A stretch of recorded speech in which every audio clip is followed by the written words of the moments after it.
Salut l'équipe, j'espère que vous allez bien. Nouvelle vidéo YouTube et cette fois-ci, vidéo crypto. Pourquoi? Parce que le bull run arrive et pour ma part, c'est mon 3e cycle et je me suis dit, pourquoi pas vous partager mes 5 conseils pour préparer le bull run de la bonne manière. Alors, avant de vous partager ces conseils-là, petit disclaimer oblige, bien entendu, je ne suis absolument pas un conseiller en investissement. En aucun cas, le contenu éducatif que je vais vous délivrer n'est du conseil en investissement. C'est juste basé par rapport à mon expérience personnelle sur ces dernières années et ces 2 derniers cycles. Et surtout, avant d'investir sur n'importe quel actif, comme je le dis à chaque fois, faites vos propres recherches. Ok? Alors, le premier conseil que j'ai à vous partager, c'est éduquez-vous. Absolument. Je sais que c'est pas toujours le conseil qu'on a envie d'entendre. On préférait avoir une bonne petite liste de projets crypto avec des projets bien sympas, bien solides et des potentiels ROI énormes, mais c'est pas comme ça que ça fonctionne. Tout va passer par l'éducation si vous voulez devenir profitable sur les marchés financiers. Et je vais vous raconter une petite histoire parce que quand j'ai démarré les marchés il y a plusieurs années, je me rappellerai toujours d'une personne qui m'a dit quelque chose. Elle m'a dit « Max, rappelle-toi toujours que sur les marchés, la masse est faite pour perdre son argent et une minorité seulement gagnera de l'argent sur le long terme dans les marchés. » Et là, je me rappelle que quand j'avais entendu ça, je sais pas vous quand je vous dis ça, mais moi j'étais un petit peu en mode « Ah putain merde, c'est-à-dire que la majorité des gens vont venir et en fait vont perdre leur argent et seulement une minorité va gagner. » Et c'est la vraie réalité. Mais après, la deuxième réaction que j'ai eue, c'est je me suis dit « Mais au final, ça peut être super intéressant que j'analyse les comportements de la masse pour que je puisse absolument pas en fait les recopier. » Et donc,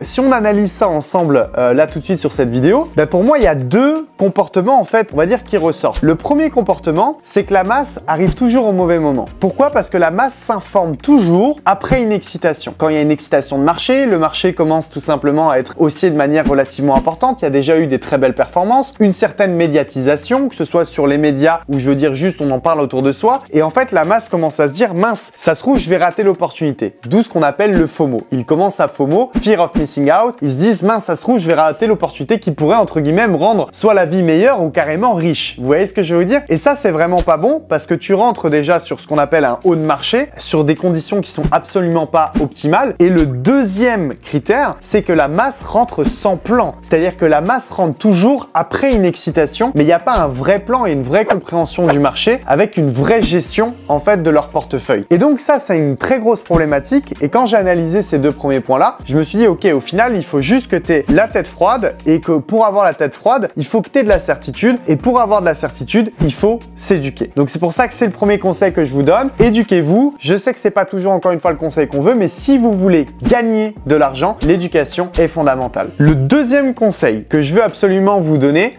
c'est n'investissez uniquement que de l'argent que vous êtes prêt à perdre. Pareil, je sais que c'est un conseil totalement bateau, mais croyez-moi, ça fait des années que je suis dans les marchés et j'ai vu des dizaines et des dizaines de milliers de personnes, notamment dans l'activité dans laquelle je suis, entrer sur les marchés financiers. Et en fait, en vérité, ce conseil-là, il est super dur à appliquer. Pourquoi? Parce que même si on dit toujours, ok, je suis prêt à investir de l'argent que je suis prêt à perdre, en vérité, êtes-vous vraiment prêt à le perdre? Ou est-ce que quand vous investissez, vous dites pas, non mais dans tous les cas, je vais pas vraiment le perdre. Donc, vous voyez un petit peu ce que je veux vous dire? Donc, mettez-vous vraiment dans la tête que imaginez que cet argent est perdu à 100%. Est-ce que vous avez une émotion négative par rapport à ça? Et si la réponse est même juste une toute petite émotion négative, c'est pas bon, vous êtes surexposé, ce qu'on appelle dans votre volonté d'investissement. Il faut que vous réduisez l'investissement au départ. Et surtout à vos débuts. Pourquoi à vos débuts? Parce qu'à vos débuts, c'est là où vous êtes quelque part le plus vulnérable. Vous n'avez pas spécialement de connaissances sur les marchés, que ce soit de connaissances théoriques, mais même de connaissances aussi liées à une vraie expérience de vie sur les marchés. Puisque théoriser les marchés et les vivre réellement, vivre un vrai cycle, vivre un bear, voir par exemple,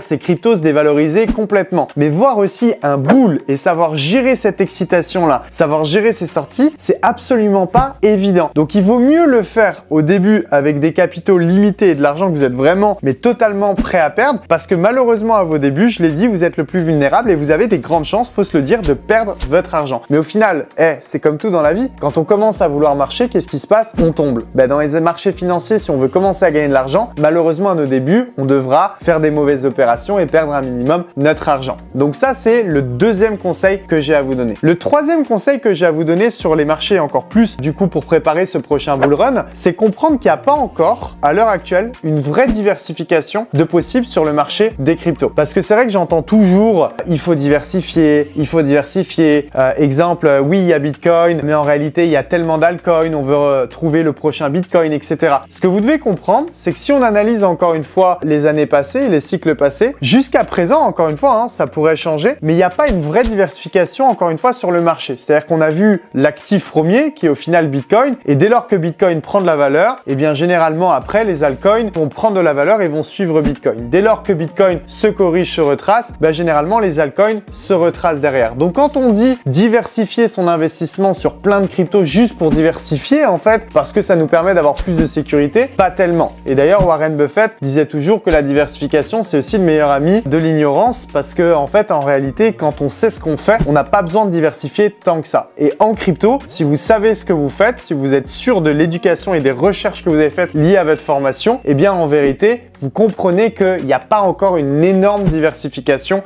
dans les marchés des cryptos de possible. Le quatrième conseil que j'ai à vous donner, c'est qu'aucune prise de profit n'est bête. Pourquoi? Parce qu'encore une fois, je sais qu'à nos débuts, on est là et on veut absolument optimiser le plus possible ce qu'on appelle ses sorties. C'est-à-dire qu'on voudrait vendre au point le plus haut et potentiellement, c'est possible, acheter au point le plus bas. Mais en fait, comprenez que ça, c'est pas possible. C'est pas possible de toucher ce qu'on appelle le all-time low, donc le plus bas, et le all-time high, donc le plus haut. Pourquoi? Parce que en vérité, par exemple, si vous achetiez au plus bas, vous seriez totalement suicidaire. C'est-à-dire que vous ne respecteriez pas votre plan dans la grande majorité des cas, parce qu'encore une fois, on dit toujours par exemple qu'on ne rattrape pas un couteau qui tombe, et acheter le plus bas, ça voudrait dire que vous seriez encore une fois au plus bas du plus bas du plus bas. Alors certes, potentiellement dans un état, ce qu'on appelle de capitulation, avec une zone de prix extraordinaire, mais il n'y aurait pas forcément un signal qui vous indiquerait en fait que vous avez toutes les raisons d'acheter là maintenant. Donc ce que je veux vous dire, c'est que ça, c'est la même chose en fait au plus haut. Si vous vous dites j'attends le plus bas et j'attends le plus haut, vous ne ferez rien et surtout vous raterez totalement votre plan. Vous devez ce qu'on appelle vendre par zone, des zones que vous définissez vous-même, et acheter aussi par zone tout en respectant votre plan. Mais rappelez-vous toujours d'une règle, c'est qu'aucune prise de profit n'est bête. Dès lors que vous prenez du profit, génial. On l'a dit sur les marchés, c'est déjà pas évident véritablement de gagner. Donc si vous prenez du profit, c'est incroyable. Et méfiez-vous de tous ces gens qui parfois vous parlent de leur portfolio, qui ont fait des fois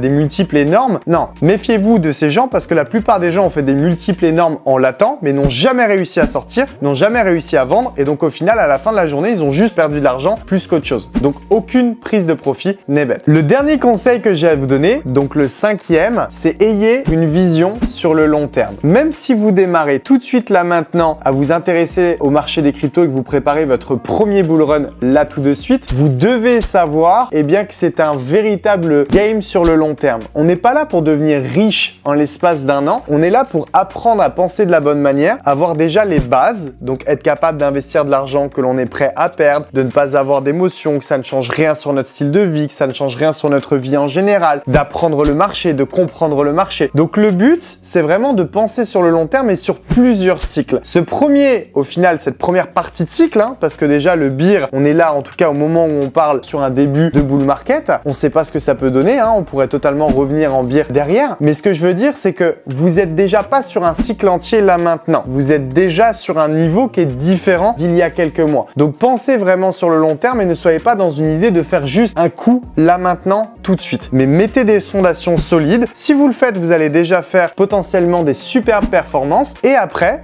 sur le prochain cycle baissier, vous aurez des années pour repréparer et reconstruire votre prochain cycle et sur 5 ans, 10 ans, 15 ans, vous allez faire, croyez-moi, des choses extraordinaires. Mais rappelez-vous toujours que les escaliers au final sont toujours plus rapides que l'ascenseur et avoir une vraie vision sur le long terme, croyez-moi que ça vous permettra d'éviter de perdre de l'argent bêtement. Petit conseil bonus, ne comptez pas sur vos investissements spécialement pour devenir riche, encore plus au début, mais ayez vraiment une situation solide, stable, quitte même à créer une source de revenus sur le côté qui vous permette d'avoir un certain cash flow qui peut vous permettre d'être une source de revenus additionnels pour vos investissements. En tout cas, voilà les conseils que je voulais vous partager. Encore une fois, le plus gros des conseils que j'ai à vous dire, c'est vraiment éduquez-vous, formez-vous, faites le travail que les gens ne veulent pas faire, faites ce travail que beaucoup pensent être ennuyeux ou qui ne vaut pas le coup, mais en réalité, l'éducation est ce qui créera toujours la différence, peu importe le domaine.